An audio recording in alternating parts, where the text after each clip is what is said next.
রামকৃষ্ণ মিশনের শিলিগুড়ি সেবক হাউসে হামলা ও জমি দখলের চেষ্টায় মূল অভিযুক্ত শ্যামল বৈদ্য ও প্রদীপ রায়ের জামিন হলো আজ। জামিন দিল কলকাতা হাইকোর্টের জলপাইগুড়ি সার্কিট বেঞ্চের ডিভিশন বেঞ্চ। এই মামলায় মোট গ্রেপ্তার হয়েছিলেন 12 জন। এদের মধ্যে 10 জনের জামিন আগেই হয়েছে জেলা আদালত থেকে।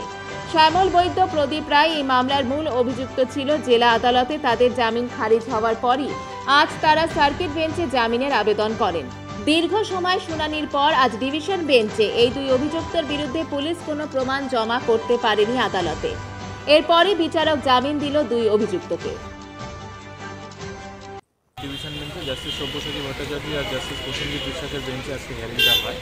আজকে যে পিটিশনার ছিল তার মধ্যে দুজন ছিলেন, শ্যামল বৈদ্য আর প্রদীপ রয়, এরা দুজন আজকে পিটিশনার ছিলেন। টোটাল 12 জন আসামি ছিলেন। 12 জনের মধ্যে 10 জনের জামিন তো ট্রায়াল কোর্ট থেকে হয়ে যায়।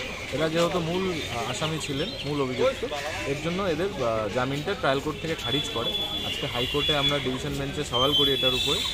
হিয়ারিং করার পরে ডিভিশন বেঞ্চ জামিনটা অ্যালাউ করে। কিসের ভিত্তিতে অ্যালাউ করবে?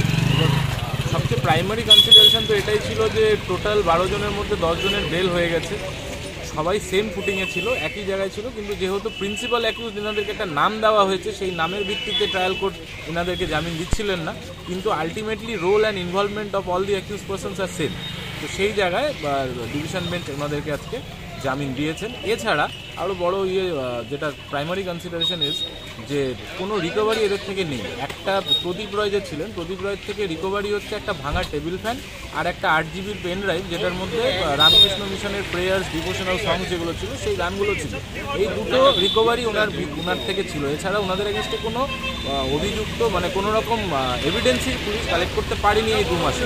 আর 2 মাসের উপরে ওনার কাস্টাডি ছিল। সব কিছু কনসিডার করে ডিভিশন বেঞ্চ আজকে জামিনটা দিয়েছে। কোনো